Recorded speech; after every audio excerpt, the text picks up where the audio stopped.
کرام IBS radio اور معزز ناظرین ٹی وی فار یو، آداب و تسلیمات۔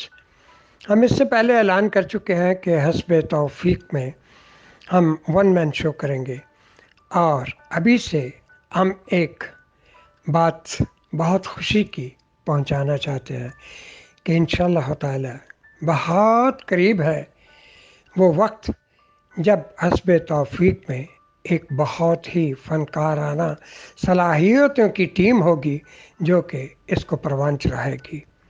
انتظار فرمائیے گا۔ معزز ادبی دوستو، آداب و تسلیمات۔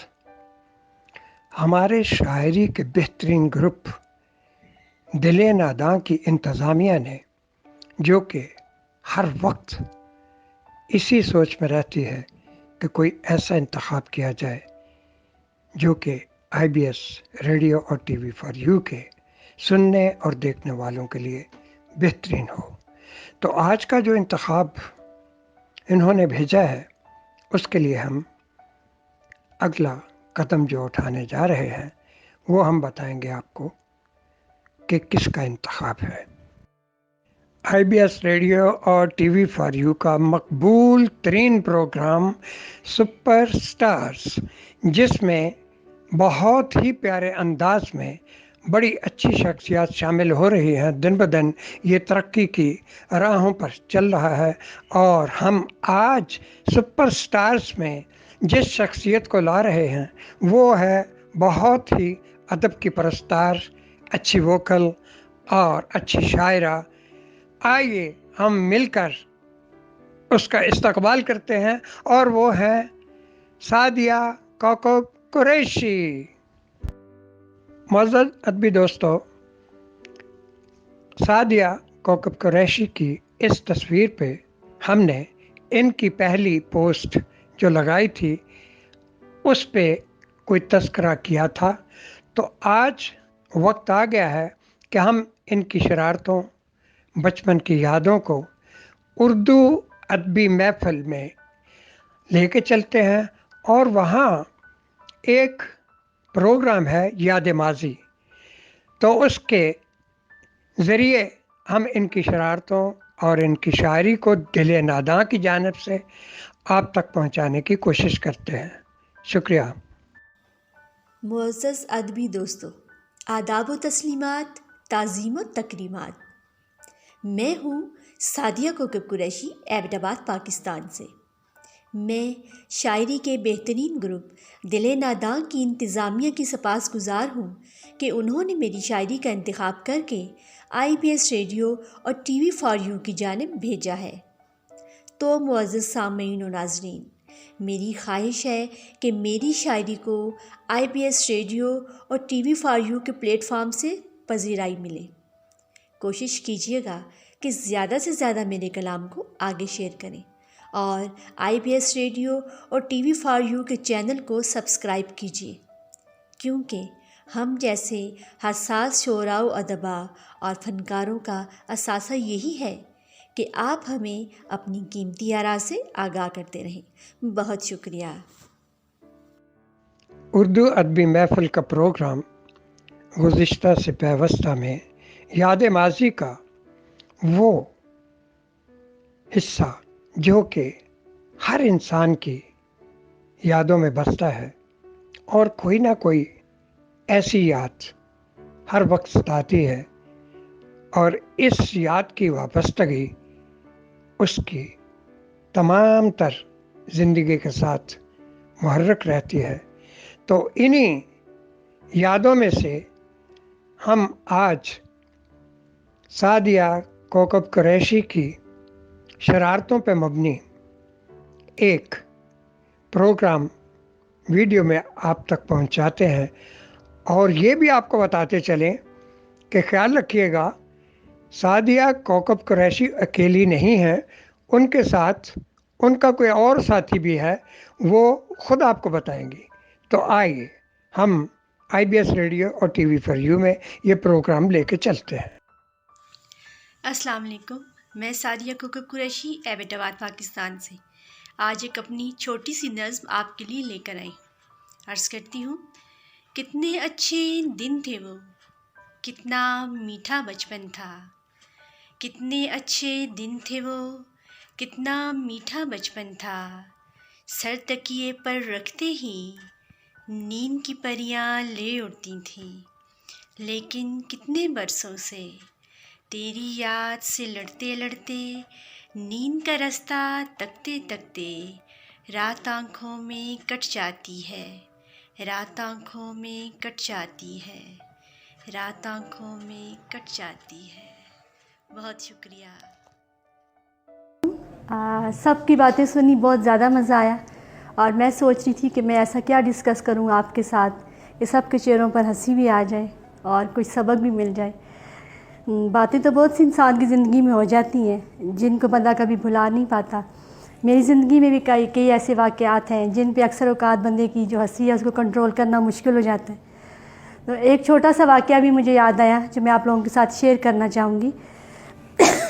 ہوا یوں کہ میں جب LLB کر کے واپس آ گئی پشاور سے، تو ان دنوں یہ تھا کہ کہیں پہ بھی اپنا CV جو ہے سبمٹ کروانا ہے اور جاب کے لیے اپلائی کرنا ہے۔ تو میں نے ملٹری اکاؤنٹس میں جو ہے اپنے CV بھجوایا، تو مجھے وہاں سے کال آ گئی انٹرویو اور ٹیسٹ کی۔ تو اب میرے لیے یہ بہت بڑی بات تھی کہ پنڈی جانا ہے، اسلام آباد جانا ہے۔ اور یہ سوچ رہی تھی کہ کیسے جاؤں گی، کیا ہوگا۔ تو میرا بھانجا ایک، اس کا نام ارسلان ہے، تو میں نے کہا ارسلان ہم دونوں جو ہیں اسلام آباد جائیں گے، تم میرے ساتھ جانا ہے۔ ارسلان نے کہا ٹھیک ہے۔ تو ایسا تھا کہ ہمارے محلے میں ایک گاڑی تھی، گاڑی والے انکل تھے، تو میں جدھر بھی جاؤں تو مطلب کہ ہماری فیملی جدھر بھی جائے ان کے ساتھ ہی ہم لوگ جاتے تھے نا۔ تو اس دن ایسا ہوا کہ ارسلان کو میں نے کہا انکل کو بتا دو کہ ہم لوگوں نے اسلام آباد جانا ہے، تو آپ صبح ہمیں جلدی اڈے پہ چھوڑ دیں۔ اچھا جی، انکل کو پتہ چل گیا جی اسلام آباد جانا ہے۔ وہ جی میں اور ارسلان جو ہے تیاری کر کے رات کو بار بار انکل آ جائے نا، جلدی سو جاؤ، آپ نے اسلام آباد جانا ہے، جلدی سو جاؤ۔ اب ہمیں پریشانی کہ انکل کو کیا پرابلم ہے نا، اب جس وقت مرضی ہے سو الارم ہم نے لگایا ہوگا تو ہم اٹھ جائیں گے اس ٹائم پہ۔ خیر جی، انکل نے ہمیں ساری رات سونے ہی نہیں دیا نا، بار بار جی فون آ جاتا تھا نا، جلدی سو جاؤ آپ نے اسلام آباد جانا ہے۔ تو صبح جب ہوئی تقریباً 3 بجے نا، دروازہ کھٹکا زور سے، تو پتہ کیا کون ہے، تو انکل دروازے میں کھڑے تھے نا کہ جلدی کریں اسلام آباد جانا، جلدی کریں۔ خیر میں اور ارسلان تیار ہو گئے، اور پہلا سفر تھا جو میں نے اکیلے کرنا تھا اپنے بھانجے کے ساتھ، چھوٹا ہے وہ کافی زیادہ۔ تو ہم لوگ صبح پھر تیار ہوئے، ناشتہ بھی انکل نے ہمیں نہیں کرنے دیا۔ تو ہم لوگ جب نکلے، اب میرے مائنڈ میں تھا کہ ہم لوگوں نے اڈے سے جانا ہے نا اسلام آباد۔ تو ہم لوگ اترے، انکل آئے، میں اور ارسلان دونوں گاڑی میں بیٹھ گئے۔ گاڑی میں بیٹھے، گاڑی چلی اور جا کے اڈے پہ میں نے کہا انکل روکے ادھر روکے نا۔ اب میرے مائنڈ میں تھا کہ میں نے اڈے پہ بیٹھنا ہے اور پہلی گاڑی پکڑ کے اسلام آباد جانا، کہ انکل کے مائنڈ میں تھا کہ شاید میں نے ان کے ساتھ اسلام آباد جانا ہے، ڈائریکٹ ایبٹ آباد سے اسلام آباد۔ تو میں اور ارسلان بغیر کچھ سوچے سمجھے، ہمارے مائنڈ میں نہیں تھا کہ انکل کے مائنڈ میں کیا چیز چل رہی ہے۔ ہم پریشان تھے کہ انکل کیوں ہمیں رات ساری سونے بھی نہیں دیا اور بار بار دروازے پہ بھی آ جاتے تھے۔ میں اور ارسلان جب اڈے کے پاس سے گزرے، فوارہ چوک سے ذرا سا کراس، میں نے کہا انکل روکے گاڑی نا۔ انکل نے گاڑی روکی اور میں اور ارسلان دونوں سامان اٹھائے اور بھاگ کے تو گاڑی کی فرنٹ سیٹ پہ بیٹھ گئے جو وین وہاں پہ کھڑی تھی۔ انکل کو میں نے 25 روپے دیے اور انکل میری شکل حیرانگی سے مجھے دیکھ رہے ہیں، اور میں اور ارسلان بھاگ کے گاڑی میں بیٹھ کے نا۔ بعد میں مجھے ارسلان کہتا ہے کہ ہنی آنٹی مجھے لگتا ہے کہ انکل کے مائنڈ میں یہ تھا کہ ہم نے ان کے ساتھ اسلام آباد جانا ہے، یہی وجہ تھی کہ انکل نے رات ساری اپنی گاڑی بھی چمکائی، اس میں پیٹرول بھی بھروایا، اور مطلب کہ غلط فہمی ہو گئی نا۔ جب ہمیں اس چیز کا پتہ چلا تو سارا راستہ میں اور ارسلان جو تھے ہماری ہنسی کنٹرول ہی نہیں، بہت زیادہ ہم لوگ ہنسے۔ اور جب اس کے بعد جب میں واپس آئی تو جہاں کہیں بھی میں ان انکل کو دیکھتی تھی نا تو میں ان کو فیس ہی نہیں کر پاتی تھی نا، تو مجھے بہت شرم آتی تھی۔ وہ بھی میرے مائنڈ میں وہی آتا تھا کہ ادھر انہوں نے 3000 4000 جو بھی ہے ایسٹیمیٹ لگایا ہوگا، میں نے ان کو صرف 25 روپے پکڑائے اور میں بھاگ کے تو گاڑی میں بیٹھ گئی۔ تو بس یہ ایک ابھی مجھے چھوٹی سی بات یاد آئی اپنی لائف میں سے۔ اس کے علاوہ ایک اور مزے کی بات سناتی ہوں۔ میں اور میری کزن بہت شرارتی ہوتے تھے نا جب ہم چھوٹے ہوتے تھے، تو وہی تھا کہ ہم لوگوں کے دروازے کھٹکھٹا کے تو بھاگ آیا کرتے تھے۔ ایک دن ایسا ہوا کہ میں اور وہ ہم دونوں کے گلی ایک گھر تھا، ہم بار بار ادھر جائیں، دروازہ کھٹکھٹائے اور دوڑ کے آ جائیں نا، پھر دیکھیں باہر کوئی نہیں، پھر باہر جائیں اور پھر وہی والا دروازہ کھٹکھٹائیں، دوڑ کے گھر واپس آ جائیں۔ تو میں اور میری کزن اسی طرح 3-4 دفعہ کر لیا ہم نے، تو اچانک وہ انکل تنگ ہو گئے نا، تو وہ ہمارے پیچھے آئے. تو میں اپنے نانا ابو کے گھر میں تھی اور میری کزن میری خالہ کا گھر تھا، وہ ساتھ والا گھر تھا نا. وہ والا بندہ کافی ایجڈ ہے، وہ آیا تو اس نے ساتھ والوں دروازہ کھٹکھٹایا میری کزن کے گھر میں. انہوں نے کہا کہ آپ کے بچے جو ہیں بار بار دروازہ کھٹکھٹا کے تو بھاگ آتے ہیں نا. تو میری وہ کزن بہت زیادہ تھوڑی سی سیانی سی تھی نا، تو کہتی ہے وہ ہم نہیں ہیں، وہ ساتھ والے ہیں نا. یعنی کہ میرے نانا ابو کا میرا انہوں نے کہا نا وہ ہم نہیں ہیں، ساتھ والے ہیں نا. جب وہ آدمی میرے نانا ابو کے گھر آیا تو میں چھوٹی سی تھی، میں اپنی خالہ کے پیچھے چھپ گئی نا. تو وہ بندہ آیا تو میری خالہ نے پوچھا جی کیا بات ہے آپ کیوں آئے؟ تو کہتا ہے کہ آپ جو ہے میرا دروازہ کھٹکھٹا کے بار بار بھاگ آتی ہے. میری خالہ نے کہا تمہارا دماغ ٹھیک ہے؟ میں تمہارا دروازہ کھٹکھٹا کے بھاگوں گی؟ اور میں چھپی ہوئی نا، کسی کو پتہ نہیں کہ یہ کام میں نے کیا. آگے میری خالہ آ گئی، خالہ نے اس بندے کو اتنا زیادہ ڈانٹا تو وہ ایک مزاحیہ سی بات بن گئی. سچویشن اتنی عجیب سی ہوگی کہ وہ آدمی کھڑا ہی نہیں ہو سکا، شکایت ہی نہیں لگا سکا کہ میرے ساتھ ہوا کیا ہے نا. تو بس خالہ نے اس کو بہت ڈانٹا کہ میں تمہارا دروازہ کھٹکھٹا کے بھاگوں گی. تم نے سوچا بھی کیسے ایسا ہو سکتا.